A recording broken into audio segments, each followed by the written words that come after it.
te dit j'aime pas trop, tu connais que déjà il a le travail.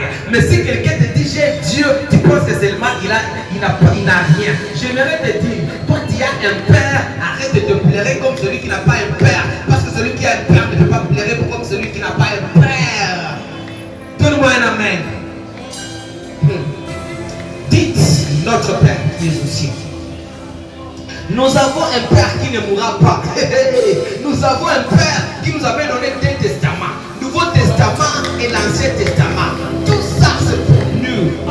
Je suis venu te rappeler que nous avons un Père qui nous aime. Parce qu'Adam et Ève avaient fait un péché, ils ne sont pas qui sont partis vers Dieu. C'est Dieu qui est parti vers eux. Parce que lui c'est un Père responsable.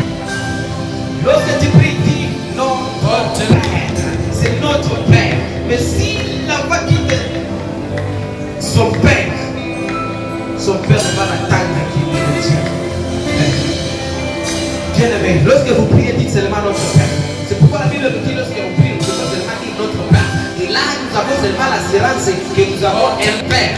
Même si tout ne va pas comme tu veux, comme tu as un Père, il les rendra comme tu veux. Parce que lui, il sait ce que tu sais. Je suis venu te dire, bien aimé, tu as un Père qui ne mourra pas. Même lorsque toi tu ne seras pas là, payez dit notre Père qui est au ciel. Que ton règne vienne, que ta volonté soit faite. Je vais me limiter par là-bas. Lorsque la Bible dit que ta volonté soit faite, je suis venu te dire que la volonté de Dieu soit faite dans votre entreprise, que la volonté soit faite dans votre foyer, que la volonté de Dieu soit faite dans les études de tes enfants. Si la volonté de Dieu est faite dans les études de tes enfants seront un futur. Que la volonté de Dieu soit faite. Que la volonté de Dieu soit faite.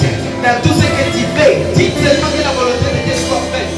Dans tout ce que tu parles, dis seulement que la volonté de Dieu soit faite. Parce que si la volonté de Dieu est faite, la volonté de Dieu déjà sera toujours libre et sans effet.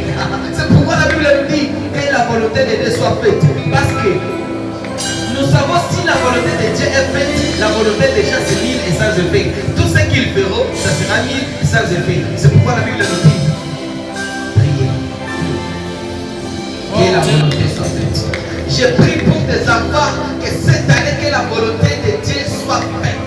Que partout là tu partiras à l'école, que la volonté de Dieu soit faite. Je n'ai toutes les maladies, tous les démons, que au nom de Jésus. Attraper tes enfants. Tes enfants seront des pitures. Tes enfants seront des grandes personnalités. Parce qu'ils savent que la volonté de Dieu soit faite.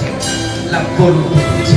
Si la volonté de Dieu est faite, on n'a pas peur. Parce que nous avons tous, même dans l'échec, on a la réussite. Parce que si la volonté de Dieu est faite, nous avons, même dans l'échec, il y a notre réussite. Parce que Dieu, lorsqu'il avait créé la terre était vide.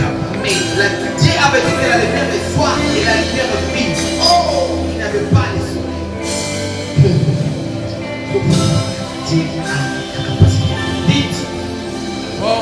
Si tu continues maintenant à lire là-bas, la Bible dit encore pardonnez-nous nos offenses comme nous pardonnons à ceux qui nous ont offensés. Donc avant de dire à Dieu de te pardonner, tu dois pardonner. Avant de dire à Dieu de te pardonner, tu dois pardonner. Si tu ne pardonnes pas, ne parlez pas de Dieu, pardonnez-moi. Parce que la première condition d'être pardonné, c'est de pardonner. Parce que si tu n'as pas pardonné, c'est qui t'a offensé. Les demande pas aussi de pardonner. Il dit pardonnez nos offenses comme nous aussi nous pardonnons. Ayez le courage de pardonner. Parce que la Bible dit pardonnez-nous comme nous aussi nous pardonnons. Je me vais te demander est-ce que toi aussi tu pardonnes? Est-ce que toi aussi tu pardonnes? Est-ce que toi aussi tu pardonnes? Et si tu ne pardonnes pas, changer ton cœur. Et oui. Ne nous mette pas à la tentation.